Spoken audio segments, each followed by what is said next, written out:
Upon a very close scrutiny of the alleged references to Muhammad in the Bible as a prophet, they absolutely have no relation to the Prophet of Muhammad, nor prophesy his coming. Muhammad is not mentioned in the Old Testament. Muhammad is not mentioned anywhere from Genesis to Revelation. Muhammad is God's true master. That's a joke.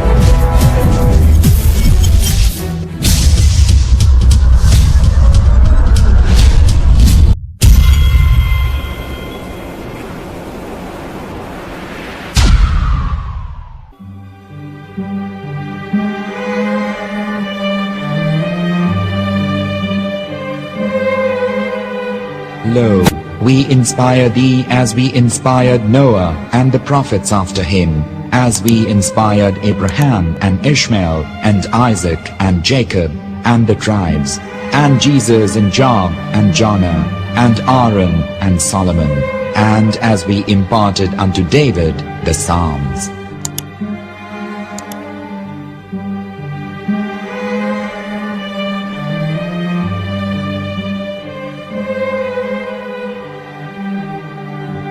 The verse we've just heard is from chapter 4 of the Quran.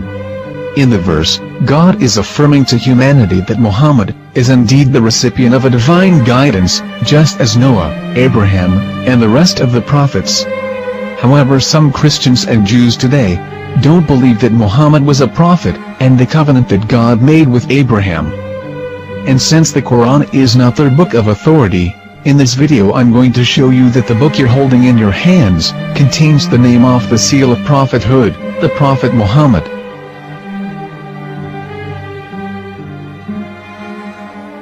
As known, the Old Testament was preserved in the Hebrew language. In the 5th chapter of the Shir HaShirim, which is one of the 5 Megillat or sacred scrolls that are part of the Hebrew Bible, or for short the Song of Solomon, as Christians know it today. That chapter is discussing someone. Jews will say it is discussing Solomon, while Christians will say it is discussing Jesus. Considering this is the Songs of Solomon, it would seem logical that it is discussing Solomon. The verses, describing this mystery man, have the narrator's speech conjugated in the feminine, meaning it is a woman who is describing this man. So it is possible that it is one of Solomon's wives discussing her husband Solomon. However, Christians assert that Jesus is being discussed, and that the chapter is describing a man who was not yet alive at that point. A prophecy.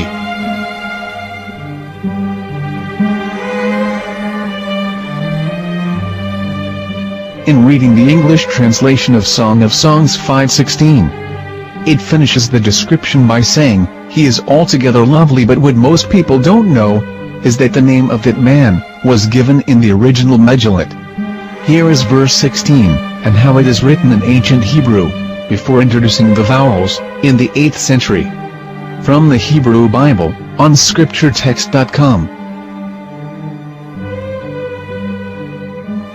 Here is the word in question.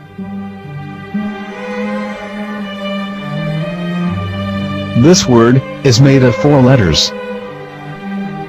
Mem, Het, Mem, Dalet.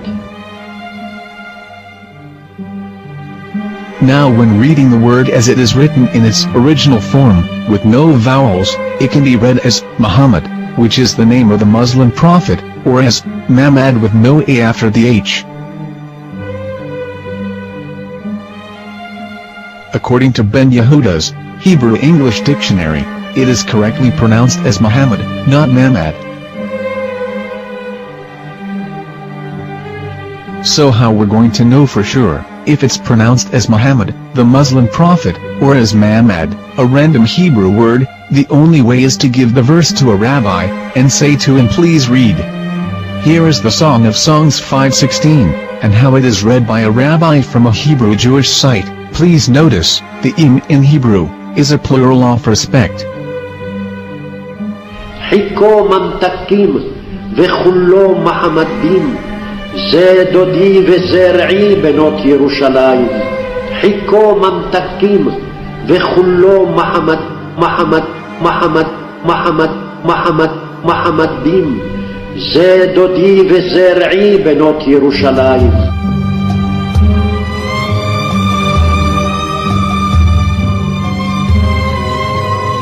Let the world hear. חיכו ממתקים וכולו מחמדים, זה דודי וזה רעי בנות ירושלים. חיכו ממתקים וכולו מחמד, מחמד, מחמד, מחמד, מחמד, מחמד. Here is the famous SDL translation tool, which includes a professional human translation as well as an online translation. We're going to copy our Hebrew word of the Song of Songs directly from the Jewish site. It's the same site where you can hear the rabbi reading the verse in Hebrew. All links are in the description, so we're going to copy the word and paste it, and ask, please translate. Are they going to translate the meaning of the name of that person? As the Bible translators did. Which is the praised and the lovely one, or are they going to keep the name as it is? Well, see it yourself. Here is the World Lingo Translator. The result is the same. It's Muhammad. We have no right. We have no right to translate names of people. Anybody. Your name should be written, Mr. Black is Mr. Black, though he's white. You have no right to translate names of people. But they have been doing that. Muhammad ibn, they translated as altogether lawful. But the word Muhammad is there in the Hebrew language. The word Muhammad is there in the Hebrew language.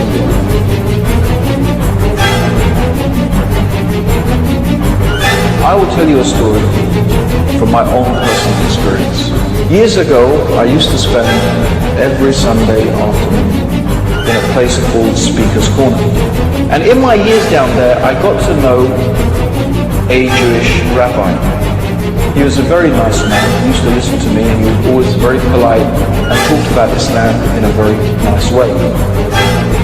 And one day during one of our conversations, after some years, I thought that it was about time I should invite him to Islam.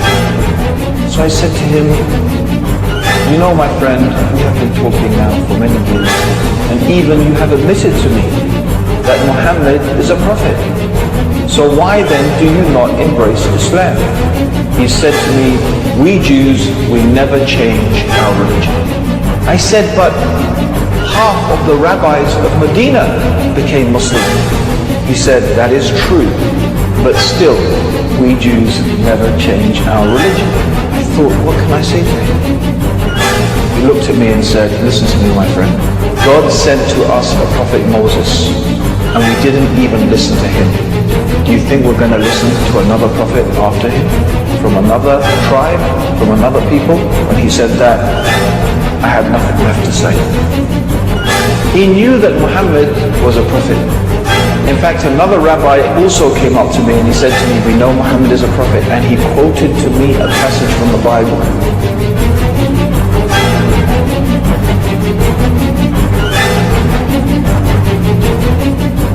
You and you f***ing Jesus, you kiss no way. I break your camera, don't take picture. Shabbat shalom, no picture, we don't want picture. Leave. What? You can't come in here, this is not your house. We kill Jesus, we try.